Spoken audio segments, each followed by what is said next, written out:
so that they can park on the street, but there are some of us who park through the alley, and if that alley gets blocked, then people parking, it's burdens for us. So Right. we need to have, as part of your plan, making clear that the alley must be open at all times. It's pretty far up there. Yeah. Fire department needs that. Yeah, Right. but Right. there needs to be some enforcement, or somebody can call real fast if anything happens. Yeah, it'll be, basically what DDOT says is their parking enforcement. So if anyone's violating the parking enforcement, That's one of the most peculiar systems in the city. We have to call 911 and you think, I know this guy's parking in front of the hydrant, and we don't like that, but you feel so bad calling 911. I hear you, I feel you, because we had a project down South Capitol Street, and there was an abandoned vehicle right exactly where we had to work. Right. It took 2 weeks to get that abandoned vehicle. But you will have my commitment. I think it would be a good idea to organize an email service of everybody, so that even before you get the 48-hour door knocker, you get an email from us. So you have our commitment We to are do looking that. forward to working with David and the agency. Yes. Following up on what Brenda's saying about the alley, current blockages often occur because of use of the alley by people who live on BZ. So there may be some advantage to Okay. looping Okay. those residents in on the information distribution Okay. and requesting their awareness and sensitivity to the same kinds of attention to gaze. Okay. And that's Commissioner Dickinson's street, right? Yeah. Is that, yes. I'm sorry. Is that where Commissioner Dickinson lives? Yes, we live at 3700 block. Oh, okay. Right. Next But no, question. that's a good idea, yes. Question, if I may, are all your electrical manhole covers on the blacktop in the street? That's correct. So that's all drainage, stormwater manholes that the trees are doing. And I'm understanding. That's correct. Yeah. We have a series of small trees that have taken 9 years to get to 6 or 12 feet again after losing our two Yeah, generations of As you can see, the distribution side of it is the overhead poles that feeds the homes. There's one transmission manhole, and that happens to be at the location. But we're gonna need, where the trucks are gonna be parked. Yes, everything, and yes. The supply of nitrogen and all of Yes. that. These 2 trees I know of that will need actual steel poles, chain link. Absolutely, We yeah, did that. that's Protection. that's That will be DDOT's done. requirement. Oops, we're sorry, is not gonna do it. No, absolutely. That's all part of our scope of work. Contractor has to protect all vegetation, that DDOT requires. So, Thank you. yeah. Okay, any other questions?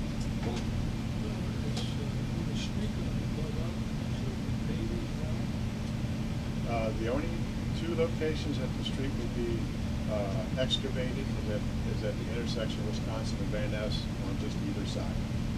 And that's an area, and also right next to the manhole that we have here, we have a little small freeze pit that goes just behind the manhole to access the pipe and freeze the terminal. That's it. Thank you so much. Thank you all very much. I really appreciate your help and your input. And, We appreciate the responsibility that you are taking in advance. It's very helpful.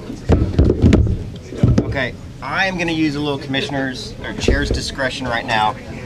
Originally with the meeting, we had separated the WMATA, or we had moved WMATA behind 4250. 4250, we're going to need to set up this projector, and I don't want to get delayed like we did, so we're going to set that up. While we're doing that, if WMATA could come up and talk about the L1, L2 changes, I'm going to make a motion to basically separate our 12th item into 2 items, and we'll talk about L1, L2 first, and then we'll talk about 4250 and the kiss and ride after the larger presentation. So if I could make a motion to separate those items and change the agenda that way. Do you have a second? Yeah, second. A second. All in favor? All right. Yes. You're Christine? Yes. All right. Thanks. Hi, everyone. My name is Christine Marsh. I'm from Metro's Office you have a of projector. Bus Planning. Just use your Some of you may projector. be familiar with the currently being undertaken 4243 L1, L2 study, the Connecticut Avenue Mount Pleasant line study, which is currently underway. For the past decade or so, MetroBus has been going corridor by corridor through the system, having a closer look at the current service and if it meets the needs of today in 2018. Some of the service on Connecticut Avenue, the core service, and in Mount Pleasant follows basically the same routing and the same service pattern as when streetcars were in this area. And so I think it's time that we have a look and see if we're meeting the needs of today, if we're going to where people want to go at the times people want to go. So this study began in 2017, where we launched an initial survey with bilingual outreach teams riding the buses, getting initial feedback about what people said are the problems they want us to solve. As the study progressed, working with DDOT on this study, we came up with an initial set of recommendations, which was then brought out to a second survey, which was also online. In April and May, we also again had outreach teams riding the buses administering the survey, and we actually received quite a bit of response. We received 5,800 responses to our survey, which is about half of the number of total riders on all of these lines that are being studied. So we got quite a bit of public feedback to inform our next set of recommendations. So where we're at right now is the recommendations were further refined and will be presented at a round of open houses tomorrow night and Thursday night. So tomorrow night at the UDC Law Library from 6 to 8 p.m. in room 515. There's an open house. It's not exactly... I have law library. I think it's law school. Okay. I'll have to double check on that. Okay. I have at Law Library, room 515. The law library is actually Okay. Okay, so law school, okay. So you guys might, if you guys are going to do some announcement tomorrow, that might be worth flagging for the community. And maybe even put some signs up so people. So Teresa, where would signs need to be put up if people might be going the wrong place, just so they know? Well, the law libraries, a lot of,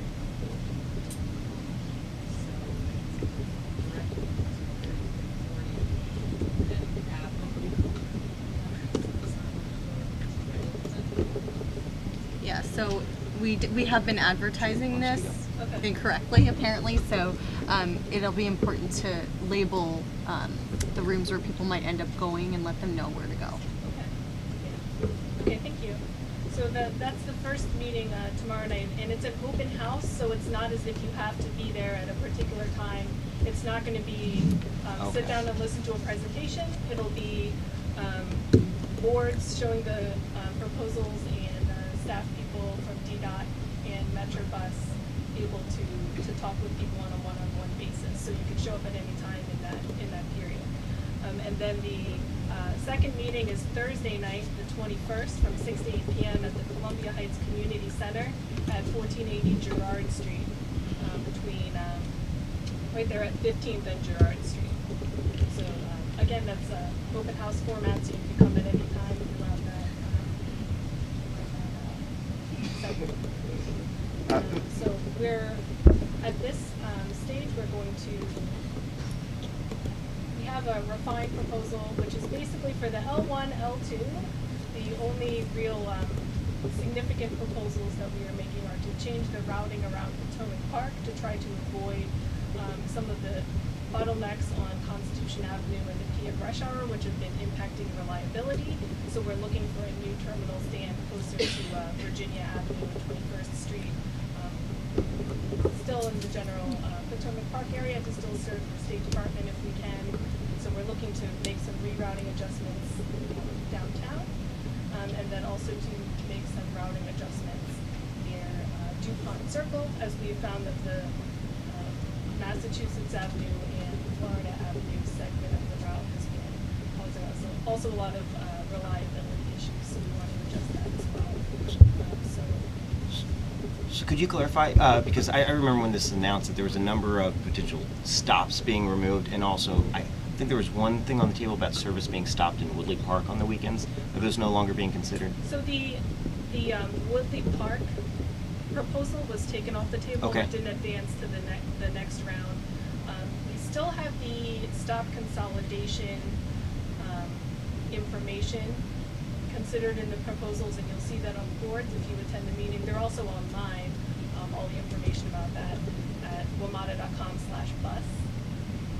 You can find that information. As of now, we have received quite a bit of comments, as we always do when one proposes to consolidate or close a bus stop. So it may be it's probably very likely that not all of those will, move forward to implementation. But just as a background to why we look at these things when we're going through these studies, we do have a bus stop spacing guideline to try to make the buses run as efficiently as possible. If we had a stop in front of every single person's house, it wouldn't go everywhere, but if there was a stop every mile, it would also not be accessible. So our standard is to have bus stops every about 4 or 5 per mile, depending on the land use and walkability in the area. So we did come up with proposals to consolidate stops to be more in line with that standard in our bus stop guidelines document. And all of the stops that were proposed for consolidation have less than 50 riders per day using them, so they do vary widely, but they're all less than 50 per day. So we only considered on the list stops that are less than 50 riders and that did not meet the spacing guidelines. But based on the feedback that we've heard about specific stops, that list will likely be short. Could you give us an idea of the timeline you're looking in terms of getting additional feedback from the new changes and up until and including implementing it? So we have service change dates several times throughout the year, so it is likely that any major proposals that we make would go through the public hearing with the board in this fall. So any major public changes have to be approved by our board, so there's still a round of input in that process. And based on board approval, we will probably then be implementing changes in June of 2019 as an estimate. So if we were to change the route patterns and change, say, for example, the routing around DuPont Circle, it would probably be 2019. And if we were to remove any bus stops, it's quite likely that would happen at the same time. I want to make sure I'm crystal clear on this. So of the 3 options that you surveyed the community about, and that survey is what prompted ANC3F's letter and invitation for tonight, none of those are currently on the table except for potential consolidation of bus stops. Well, the rerouting near DuPont Circle and Constitution Avenue. Okay, because I don't think that was among the 3 major proposals. Were, I think, one involved eliminating service, one was changing weekend service, and one was consolidating bus stops. So pretty radical changes, not rerouting changes. Right. So there was also, I guess, maybe I'm not sure exactly how it was laid out and what you were looking at, but yeah, the radical changes were put out there to get a feel for how people feel about it, and based on that feedback, those have been scaled down quite a bit. That's good to know. Can you give a little more detail on the website where the plans are? I'm sorry. You said wamata.com.bus, but they're not leaping up. I'm at wamata.com/bus. It's just wamata.com/bus. Right, but and then where?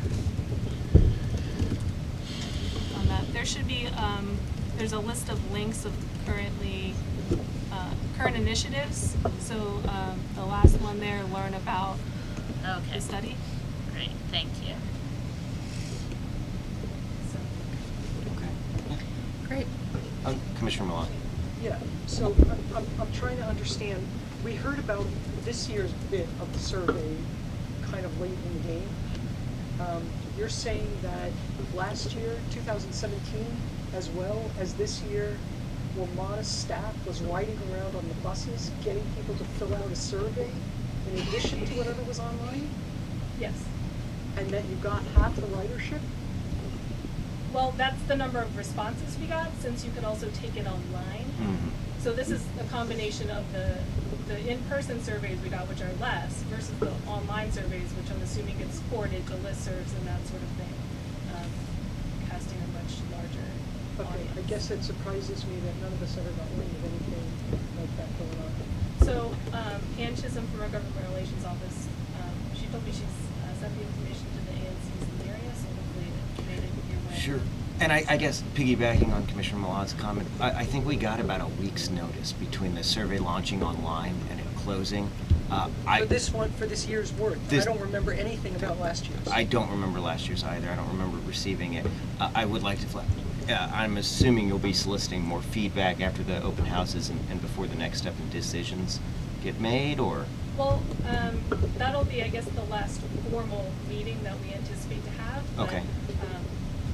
Any comments that you write, if you call customer service or send a note to customer service about any of these lines, it'll end up in my inbox and be considered as part of the study as well. Okay. So that's also an avenue which you can write at any time about your ideas for the lines. Okay. And then at this point, it'll probably progress to a more formalized proposal, which would then likely go to the board in the fall. Okay. Okay. I guess as an ANC, we would appreciate as much time to offer our comments and solicit it from the people we represent as well. So, just. So I'll ask Ann and try to make sure that whenever this does enter the next more finalized set of recommendations, that it gets sent to you guys. Just wanted to ask one more follow-up about the choice of removing some of the bus stops. We've just been through up and down the Connecticut Avenue in our ANC. We've just been through a lot of moving crosswalks and traffic lights and things like that to accommodate the bus stops being made in certain places. Is this now gonna put all of this up in the air, and this stuff is now gonna get rethought and revisited till we have to move traffic lights again, crosswalks again? Well, we've been coordinating with DDOT on this, and they have the pedestrian coordinators at DDOT have been involved in the study and provided their input on it as well. So that's not something that will surprise them whatsoever. So anything we do is also in agreement that they would have to agree on as well. So that coordination will certainly continue. The questions from the audience, please. So, a lot of small children, a lot of people have disabilities. So I just want to understand what you have to take into consideration when you wanted to take stars out and propose those constituents.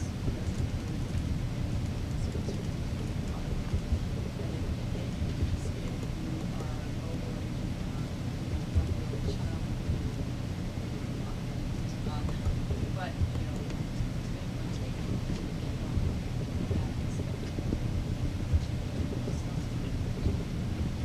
Well, we certainly have looked at accessibility. So part of the study started off with an inventory of the accessibility up and down the corridor. So if something is, we wouldn't remove a stop without having a close, accessible alternative.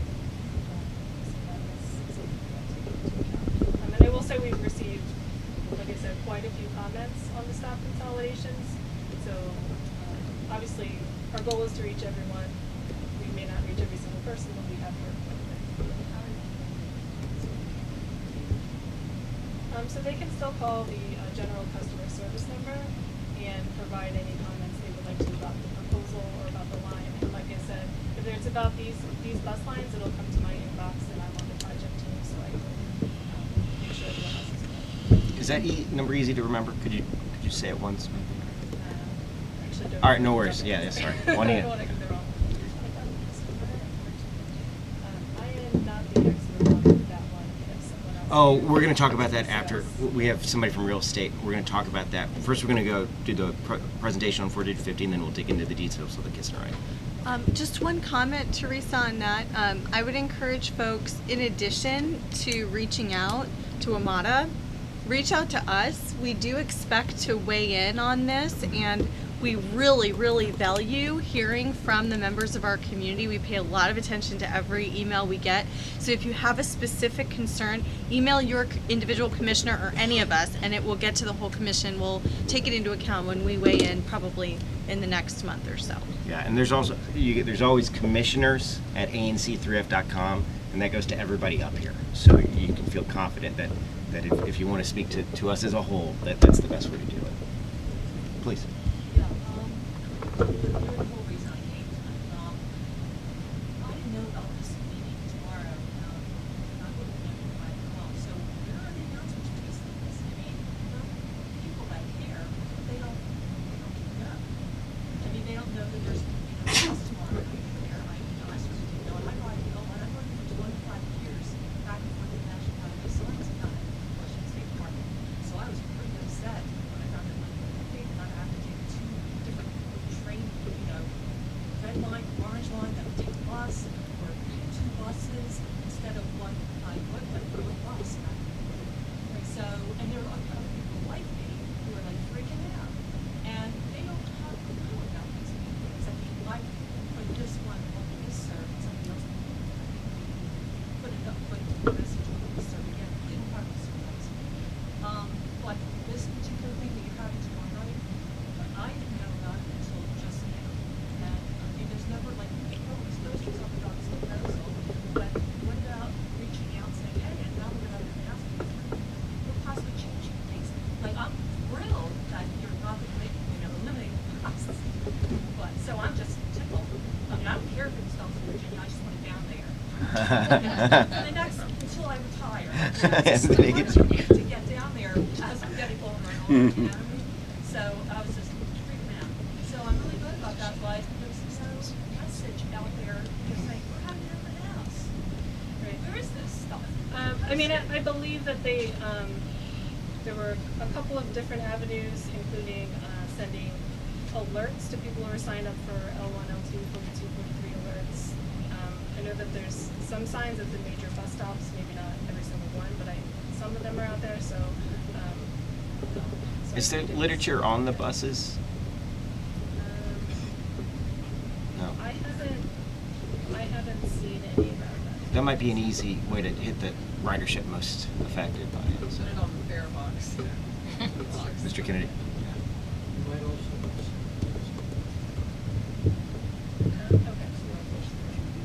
It's our Bible, our Lord. Okay.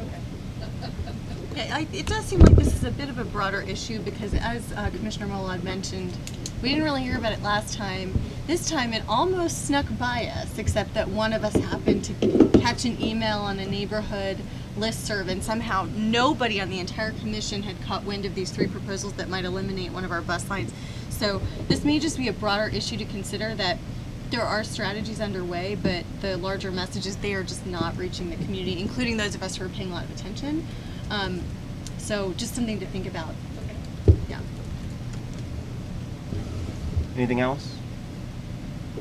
Okay, thank you so much. Thank you very Appreciate much. it. Thank you very much. Now we're going to go into 4250, and we've got a team here to discuss that. We've talked about the project a few times in the past meetings.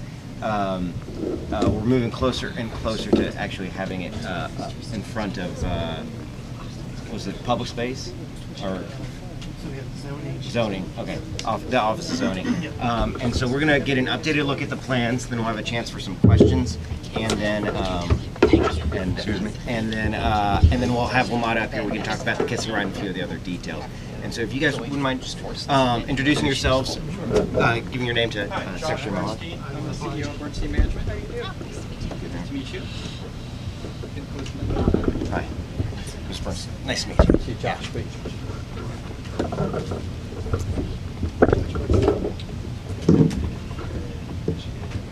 I'm just going to do a quick intro of Bernstein Management, the ownership of the property, and then I'm going to turn it over to our design team.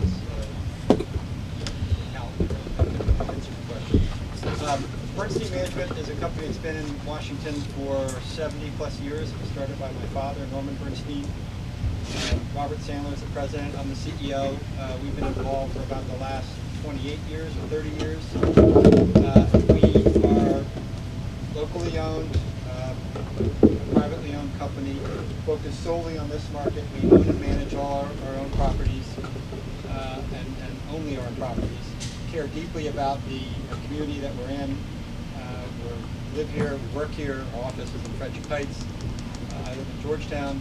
We have a number of our buildings are on Connecticut Avenue, Massachusetts Avenue, Wisconsin Avenue, important buildings that are part of the community, and we care deeply about all the stakeholders that we have, which are, of course, our tenants, people who live and work in the buildings, our own employees, the contractors that we work with, and the communities that we're in. And you know, our mission statement starts with people first. We are a real estate business, but we know that being part of communities is dealing with people and serving people. And we aspire to have all of our properties be a contributing part of every neighborhood. So when we saw the opportunity to buy 4250 Connecticut, this is on top of a Red Line Metro Center, Metro Station, in a fantastic neighborhood, and to say it is underutilized, I think, is be a gross understatement. There's huge retail potential here. We think the building is, as it's currently been used, is kind of a fortress turned inward with a moat. You know, the dead retail is like a moat keeping everybody out. There's fantastic courtyard space and open spaces on the property, and it's really kind of a hidden. They're literally blocked off from the community. So we have a great design team, as I said. We have Rod Latanya from Perkins Will and Tim Bragan from Lab. Perkins Will is the building architect, Lab is the landscape architect. Really excellent, thoughtful designers, and they're going to talk about the plans we have that really open up the building, make the public spaces way more accessible and transparent, activate both the retail and those common area spaces. And where there are lots of opportunities, this is kind of an asphalt, concrete and asphalt open areas. There are lots of opportunities to dramatically increase green space. So with that, I'll turn over. Hi, so I'm Rob Latonia with Perkins & Will Architects. I do the AV, but also the architect of the project. As Josh mentioned, it really is the opportunity here is just to turn it inward, to turn the inward building outward. And if you're walking through it now, it's this little preview here of retail's kind of dark, it's set back. There's obstructions, and there's the artwork, but there's also there's walls, there's mezzanines, there's stairs. It's not very welcoming. Entry is kind of it's downplayed. Courtyard, again, it's not a very welcoming space. Secondary entrance back there. But there's also this the bus lane in the back of the building, which we see as a really underutilized potential asset to the community.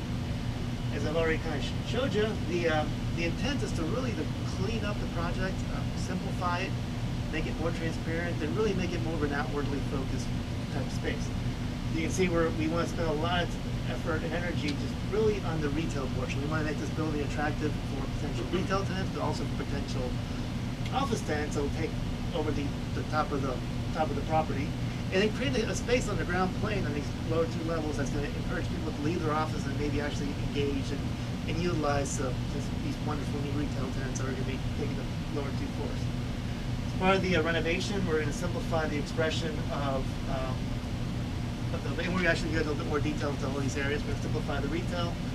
We're going to look at more transparency at the top of the building. We're going to place in the glass, expand the retail, highlight the entry, really rework the courtyard, and then we're also going to look as part of this to bring in some rooftop courtyards for some of the upper floor tenants. So again, so the building can be more of an inside-out experience. Yeah, I'm Tim Bragan from Landscape Architecture Bureau, as Josh mentioned, and maybe talk just briefly about a few of the important landscape improvements.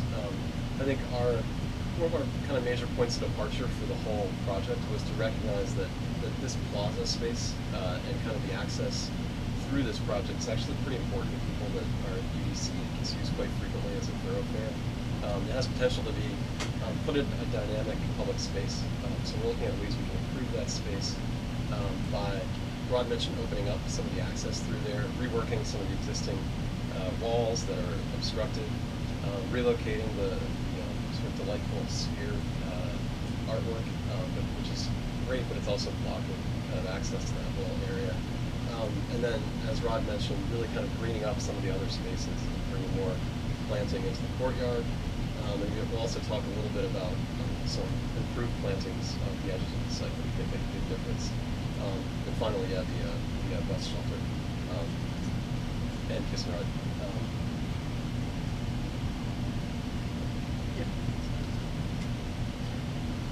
So this, again, just going back to this view, we wanted to talk a little bit about, again, this kind of important connection here and how by increasing some of the planting along the back of it, we can really make that into more of a welcoming sort of entry to the site and plaza for the whole site.